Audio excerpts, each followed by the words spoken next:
So the experiment that we'll be performing this week is the Searles method, and we use it to calculate the Young's modulus. Okay, and the video that we just saw was the video of this tensile testing machine, where we saw that a sample is loaded, and there is some force that is applied, which is the tensile force, and it elongates the sample, and eventually the sample breaks. Okay, and it's a very important measure of how the material actually behaves. Okay, so when we want to use any material for a given application, we want to know what kind of properties does it have. Will it stretch very easily, or is it very hard material? Is it a soft material? And depending on these properties, we can subject the material to different amount of forces. Okay, so I think all of you are familiar with the Hooke's law, which is stating that the stress is proportional to strain.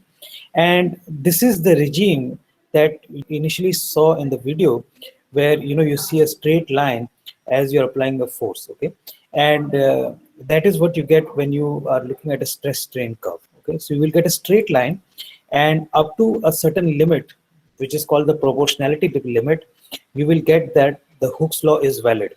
Okay, and what happens to the material is, beyond this proportionality limit, the material starts to basically get stretched, and beyond this limit, the material won't recover its original shape. Okay, that means if the material is deformed beyond this amount of stress, then the material will be permanently deformed and it won't come back to its original shape. Okay, so for today's experiment, what we would like to do is we want to calculate this Young's modulus, which is the proportionality factor when you're taking stress divided by strain.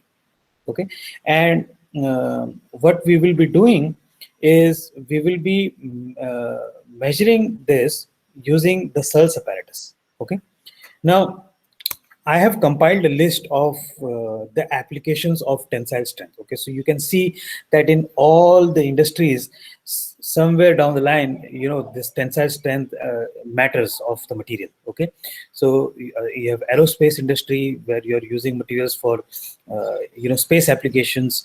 You have your simple examples of bolts and nuts and screws, and even these materials, they are subjected to a lot of tensile stress and shear stress.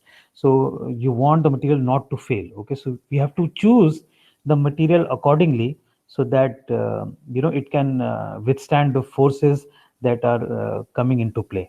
Okay, and similarly, I found an example. For example, in the medical device industry, when we have orthopedic implants, right? So how do we choose the implants for patients that have some surgery that they need to do for the knee replacement, or maybe they have a hip surgery that needs to be done because of a fall or something. So you can see there is a table here given for different kind of materials, whether you want a polymer material as a replacement, whether you want a metal as a replacement, or you have ceramics, and all these materials, they are classified based on this elastic modulus. Okay, so you can see that polymer, they have a very low value, 3 gigapascal.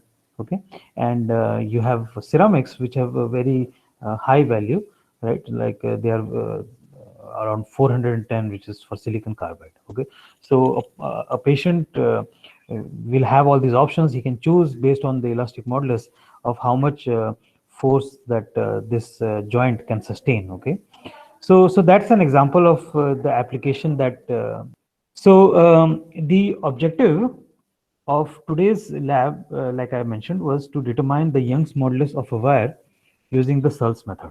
Okay, right. So this is your Searles apparatus setup. You have your rigid support. Okay, and on this there are two wires that are hanging.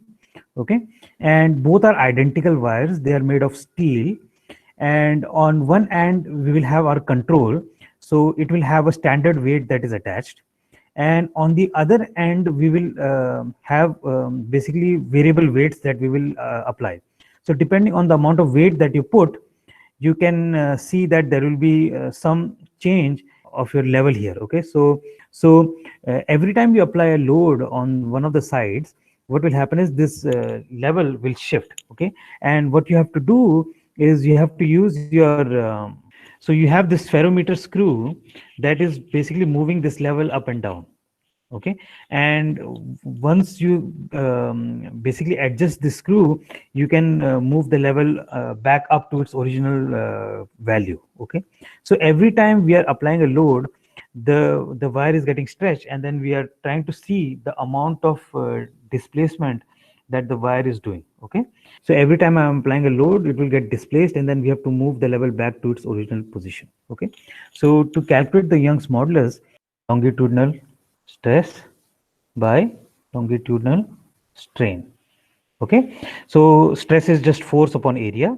Okay, that's your first term, and strain is just change in length by the original length. Okay, so this capital L is the length of this wire all the way from this support here to the support at the top. Okay, so that is the value of L, capital L.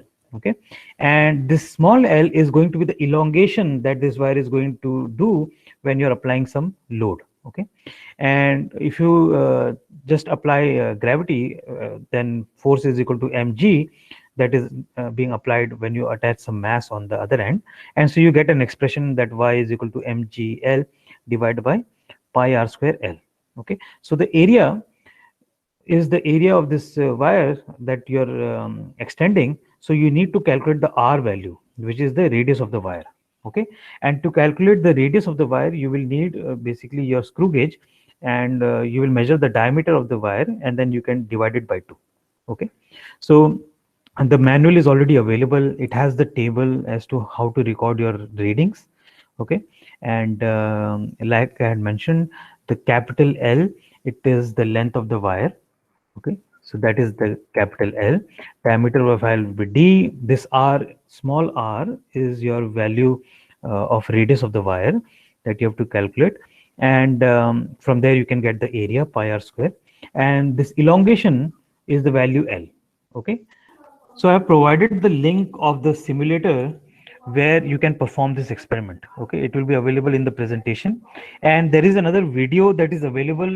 It's very good explanation of what is going on in the experiment from Amrita website itself. Okay, so both the links I have provided in the presentation. Okay, let's go back. So this is your simulator. Okay, so things that you have to do, and remember, if you had seen the comments from the previous lab, a lot of you missed the questions that you have to attempt. Okay, so there is a set of questions that you have to do. These are 10 questions. You have to attempt these, and you should get all of them right.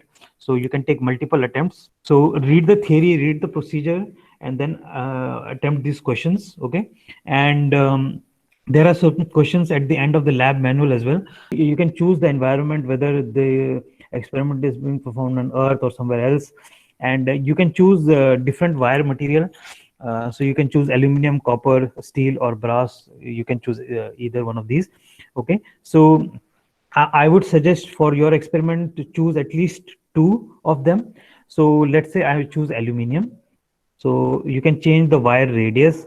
So I would expect everybody to choose different values. So you choose a wire radius, whatever 0.2 mm is fine. And then you can choose some wire length. Okay, let me choose some length here. Is 0.8 mm, that's fine. And so now this is the length of the wire from the top to here. Okay, and now what I'm going to do is, you can see the spirit level is now balanced. Okay, so I haven't applied any load. So now what I'm going to do is, I'm going to take the first reading, I'm going to apply 0.5 kg. Okay, and now I see that my level has shifted. Okay, so now the reading that I'm recording here, is the main scale reading and the reading from the spherometer scale. Okay, so you have to first calculate the least count of your spherometer. Okay, so that is essential. So the entire process is given in your procedure, but you should know that the first thing we do to do the measurement is we find the pitch. Okay, so we find the pitch. That means we rotate it a complete rotation and see how much movement happens on the main scale. So that is what a pitch is. And once we find the pitch, we divide it by the number of divisions in the spherometer scale, and that tells us the least count of the equipment. Okay, so every turn, that means every point between 40 and the next one, 41, what is that value in terms of millimeter or centimeter will be known from calculating the least count. Okay, so if you don't do that part correctly, the entire answer is going to come wrong. Okay, so first thing you have to do is you have to find the least count of this equipment. Once you do that, you apply some load here. You can see that it will start changing the spirit level. Then you have to adjust the spirit level back to its original position. Okay, so you have to click on these arrows, and then you can see that the spirit level comes back to the center position. Okay, and so that corresponds to some deviation that has happened of the main scale and this ferrometer scale. Okay, and that's your value that you can record. Okay, now you have to actually do the measurement. Okay, so do the measurement, record the value, and don't just give me the value, because you can choose show result, but that doesn't mean you're doing any calculations. Okay, so the value is coming 6.9 times 10 to the power something 10 Pascal. Okay, so uh, this is the final value. So once you do the calculation, you should get this value, and that's how you know your calculations are correct or not. Okay, so you have to show me the calculations, do for every half kg. So you can go do for all the values that you have here. Okay, from 0.5 all the way to 4 kgs.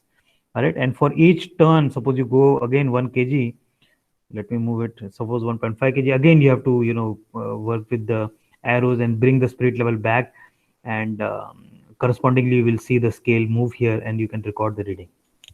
Okay,